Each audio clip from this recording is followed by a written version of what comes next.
Chapter 7 White Elephant Prize. When Siddhartha was 14 years old, Queen Gotami gave birth to a son, Nanda. All the palace rejoiced, including Siddhartha, who was very happy to have a younger brother. Every day after his studies, he ran home to visit Nanda. Although Siddhartha was already of an age to be concerned with other matters, he often took little Nanda on walks, accompanied by Devadatta. Siddhartha had 3 other cousins that he liked very much, named Mahanama, Badaya, and Kimbila. He often invited them to play with him in the flower gardens behind the palace. Queen Gotami enjoyed watching them play as she sat on the wooden bench beside the lotus pond. Her attendant was always ready to respond to her requests to bring drinks and snacks for the children. With each passing year, Siddhartha grew ever more adept in his studies, and Devadatta had a hard time concealing his jealousy. Siddhartha mastered every subject with ease, including the martial arts. Although Devadatta was stronger, Siddhartha was more agile and alert. In maths, the other boys yielded to Siddhartha's brilliance. Arjuna, his maths teacher, spent hours answering Siddhartha's advanced questions. Siddhartha was especially gifted in music. His music teacher gave him a rare and precious flute, and on summer evenings, Siddhartha would sit alone in the garden and play his new instrument. Sometimes his songs were sweet and soft, while other times the sound was so sublime that listeners felt as though they were being carried high above the clouds. Gotami often sat outside as the evening shadows fell in order to listen to her son's music. She experienced deep contentment as she allowed her heart to drift with the sound of Siddhartha's flute.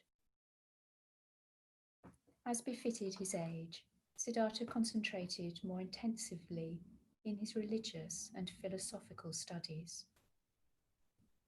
He was instructed in all the Vedas, and he pondered the meanings of the teachings and beliefs they expounded. He devoted special study to the Rig Veda and the Atha Veda scriptures. From the time he was very small, Siddhartha had seen the brahmans recite scriptures and perform rituals. Now he himself began to penetrate the subject matter contained in these sacred teachings. Great importance was given to the sacred writings of Brahmanism. The words and the sounds themselves were seen to hold great power, which could influence and even change the affairs of people and the natural world. The positions of the stars and the unfolding of the seasons were intimately connected to prayers and ritual offerings. The Brahmins were the sole ones regarded capable of understanding the hidden mysteries of heaven and earth, and they alone could use prayer and ritual to bring proper order to the realms of humans and the natural world. Siddhartha was taught that the cosmos emanated from a supreme being known as Purusa or Brahman, and that all castes in society had issued from various parts of the Creator's body. Every person contained part of the essence of the transcendental Creator, and that universal essence comprised a person's basic nature or soul. Siddhartha devoted serious study as well to all the other Brahmana texts, including the Brahmanas and the Upanishads.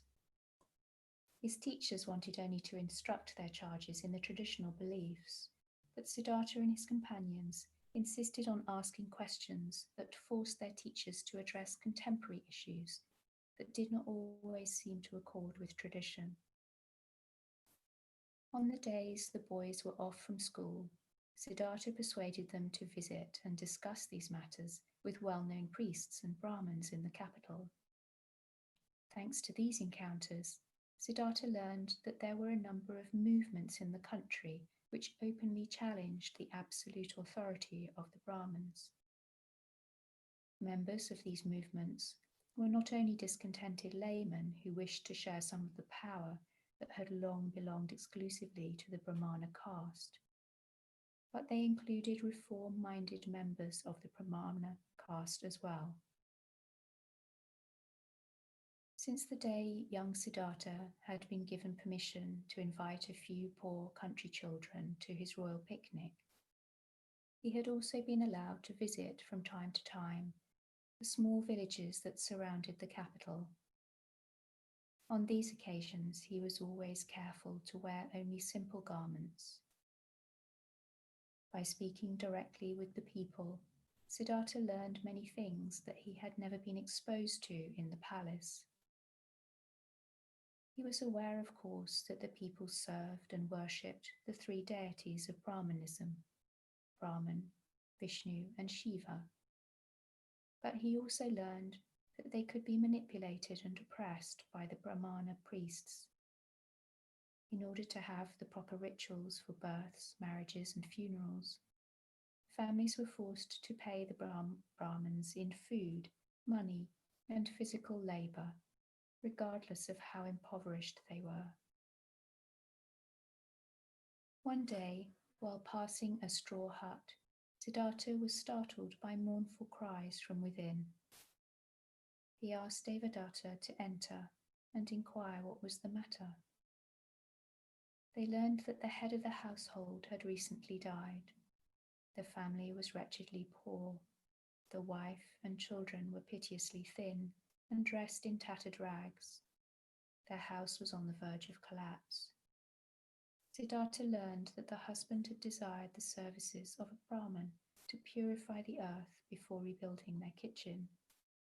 But before providing these services, the Brahmin demanded the man work for him.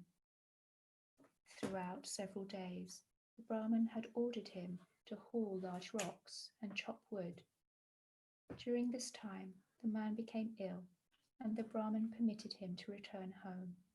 But halfway home, the man collapsed on the road and died. As a result of his own reflections, Siddhartha began to question some of the fundamental teachings of Brahmanism, that the Vedas had been given exclusively to the Brahmana caste, that Brahman was the supreme ruler of the universe, and that prayers and rituals of themselves possessed omnipotent power. Siddhartha sympathized with those priests and Brahmins who dared to directly challenge these dogmas. His interest never waned, and Siddhartha never missed a class or discussion on the Vedas. He also pursued the studies of language and history. Siddhartha liked very much to meet and discuss with hermits and monks, but as his father disapproved, he had to find excuses to go on other excursions in the hope of encountering such men. These monks cared nothing for material possessions and social status, unlike the Brahmins who openly vied for power. Rather, these monks abandoned everything in order to seek liberation and to cut the ties that bound them to the sorrows and worries of the world. They were men who had studied and penetrated the meaning of the Vedas and the Upanishads. Siddhartha knew that many such hermits lived in Kosala, the neighbouring kingdom to the west, and in Magadha, which lay to the south. Siddhartha hoped that one day he would have a chance to visit these regions and study seriously with men such as these. Of course, King Suddhodana was aware of Siddhartha's aspirations.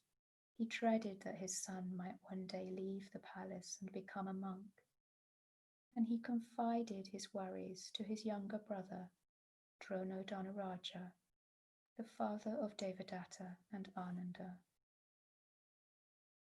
The country of Kosala has long had its eye on our territory, We must count on the talents of our young people, such as Siddhartha and Devadatta, to protect the destiny of our country.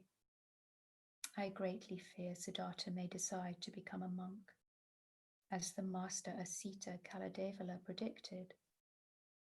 If this comes to pass, it is likely that Devadatta will follow in Siddhartha's footsteps. Do you know how much they like to go out and meet with these hermits? Dronodana Raja was taken aback by the king's words. After pondering a moment, he whispered in the king's ear, "If you ask me, I think you should find a wife for Siddhartha. Once he has a family to occupy him, he will abandon this desire to become a monk." King Suddhodana nodded. That night, he confided his concerns to Gotami, who promised she would arrange for Siddhartha to marry in the near future. Even though she had recently given birth to a girl, a princess named Sundari Nanda, soon after she began to organize a number of gatherings for the young people in the kingdom.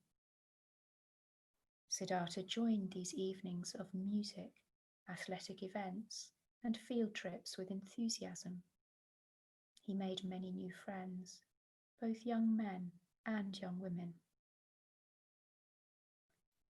King Suddhodana had a younger sister named Pamita, whose husband was King Dandapani of Kolaya. The couple kept residences in both Ramagama, the capital of Kolaya, and in Kapilavatthu. Sakya and Kolaya were separated only by the Rohini River, and their peoples had been close for many generations. Their capitals were but a day's journey apart. At Gotami's request, the king and queen of Kolaya agreed to organize a martial arts competition on the large field that bordered the Kunal Lake. King Suddhodana personally presided over the event to encourage the young people of his kingdom to develop their strength and increase their fighting skills. All the young people of the capital were invited to attend, girls as well as boys. Yasodhara, the daughter of Queen Pamita and King Dandapani, was responsible for welcoming all of the guests. She was a lovely and charming young woman, her beauty natural and fresh. Siddhartha placed number 1 in all the events, including archery, swordsmanship, horse racing, and weightlifting, and it was Yasodhara who presented him with his prize, a white elephant. With her palms joined and her head slightly bowed, in a voice noble and serene, she declared, "Please accept this elephant, Prince Siddhartha, for your well-deserved victory, and please accept my heartfelt congratulations." The princess's movements were graceful and unaffected, and her manner of dress elegant and refined. Her smile was as fresh as a half-opened lotus. Siddhartha bowed and looked into her eyes, saying in a quiet voice, "Thank you, Princess." Devadatta stood behind Siddhartha, unhappy to have won only second place. Upset that Yasodhara had not even noticed him, he grabbed the elephant's trunk and viciously struck it in a sensitive spot. Overcome with pain, the elephant dropped to its knees. Siddhartha looked severely at Devadatta. "Cousin, that was outrageous." Siddhartha rubbed the tender place on the elephant's trunk and spoke soothingly to it. Gradually, the elephant stood up again and bowed its head in respect to the prince. The spectators applauded loudly. Siddhartha climbed upon the elephant's back, and the victory procession began. Under the guidance of its trainer, the white elephant carried Siddhartha around the capital of Kapilavatthu, and the people cheered. Yasodhara walked beside them with slow, graceful steps.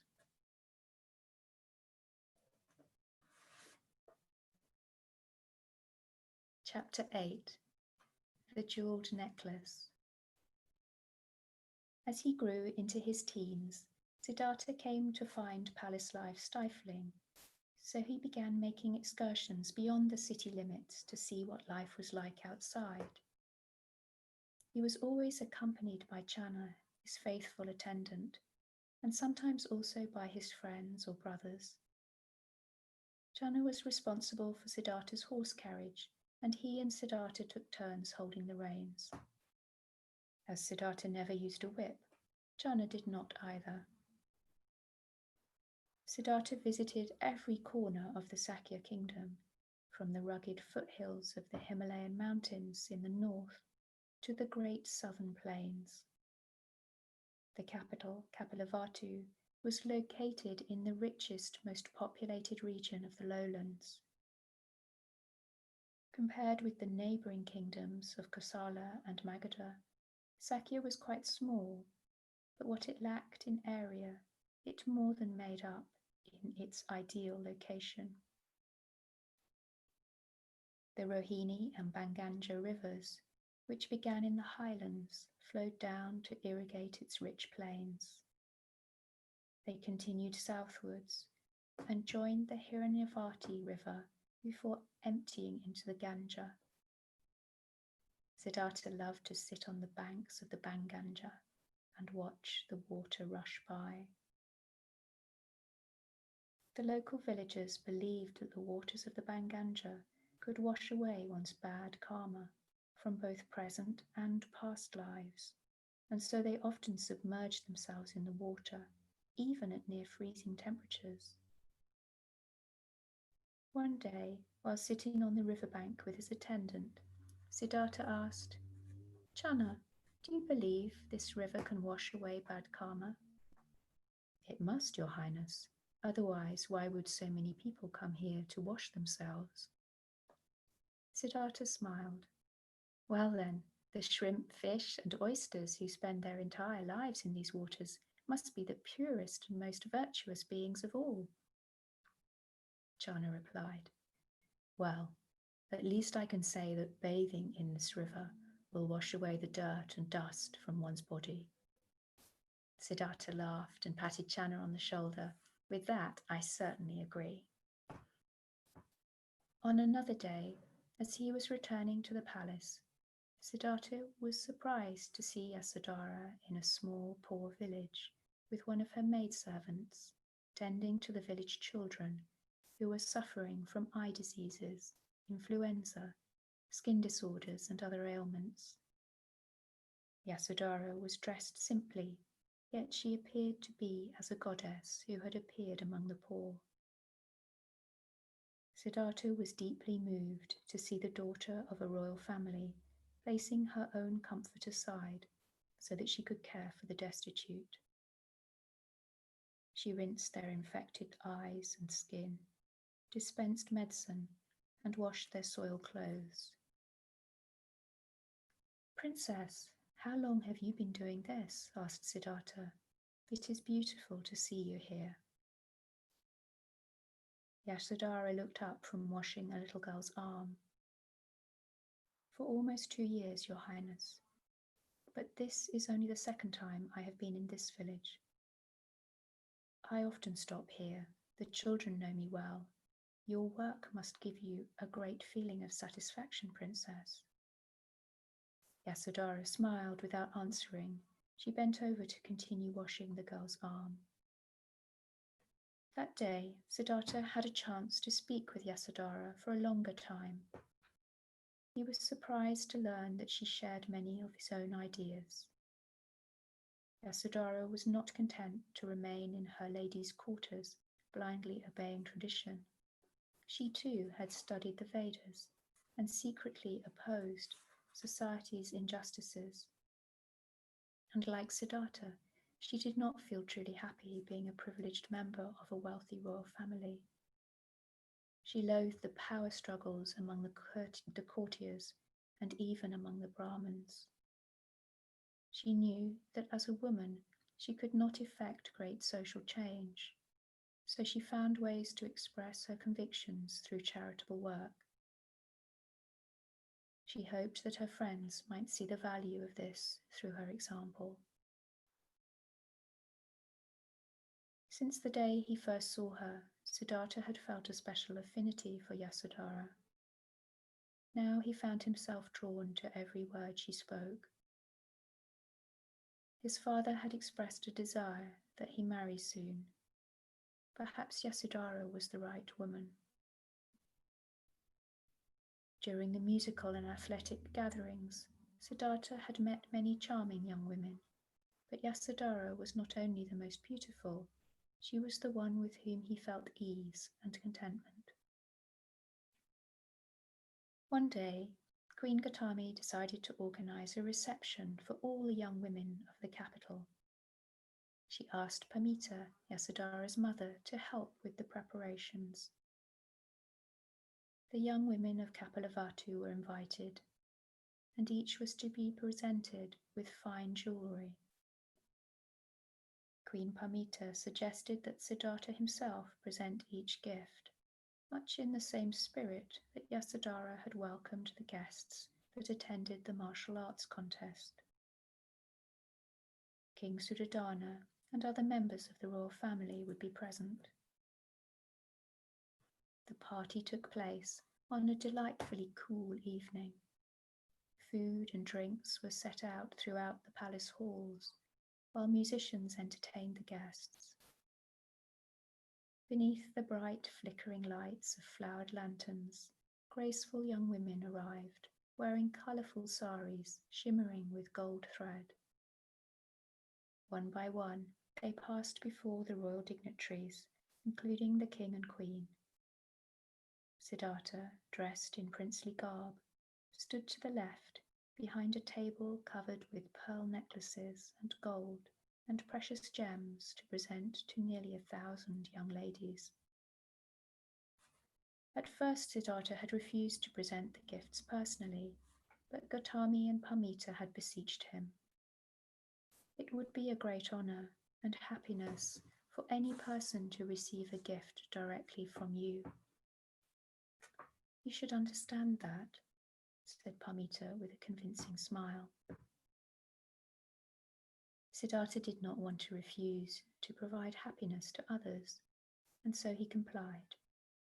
But now, standing before the thousands of guests, Siddhartha did not know how he could possibly choose a fitting gift for each lady. Every young woman passed in full view of all the guests before approaching Siddhartha. The first young woman to be presented was Soma, daughter of a prince. As instructed by Pamita, she mounted the stairs of the royal dais, stopped to bow to the king and queen and all the distinguished guests, and then walked slowly towards Siddhartha. When she reached him, she bowed her head, and Siddhartha bowed in return. Then he offered her a strand of jade beads. The guests applauded their approval, and Soma bowed. She spoke her thanks so softly that Siddhartha could not understand her words. The next woman was Rohini, named after the river. Siddhartha did not try to distinguish among the young women by selecting different jewels to match their particular grace and beauty. He picked up whichever ornament was next on the table and offered it to the next young woman. Thus, the presentation of gifts proceeded quickly, even though there were so many young women. By 10 at night, most of the jewellery had been given away. Everyone believed a young woman named Sila was the last in line, but just as Siddhartha thought he had completed his task, another young woman appeared from the audience and slowly made her way to the dais. It was Yasodhara. She was dressed in an ivory-coloured sari, as simple and light as a cool morning breeze. She bowed to the king and queen. Ever graceful and natural, she approached Siddhartha, smiled and asked, "Does your highness have anything left for me?" Siddhartha looked at Yasodhara and then confusedly at the ornaments remaining on the table. He appeared flustered. There was nothing on the table worthy of Yasodhara's beauty. Suddenly he smiled. He removed the necklace around his own neck and held it out to Yasodhara. "This is my gift to you, princess." Yasodhara shook her head. "I came here to honor you. How can I take away your own necklace?" Siddhartha answered, "My mother, Queen Gotami, often says that I look better without jewelry. Please, princess, accept this gift." He motioned her to step closer so that he could place the shining beads around her neck. The guests burst into applause, and it seemed as if the cheers would never end. They all rose to their feet to express their joyous approval. And there, dear friends, is where we pause our reading for this evening. I hope you have a good rest and good night.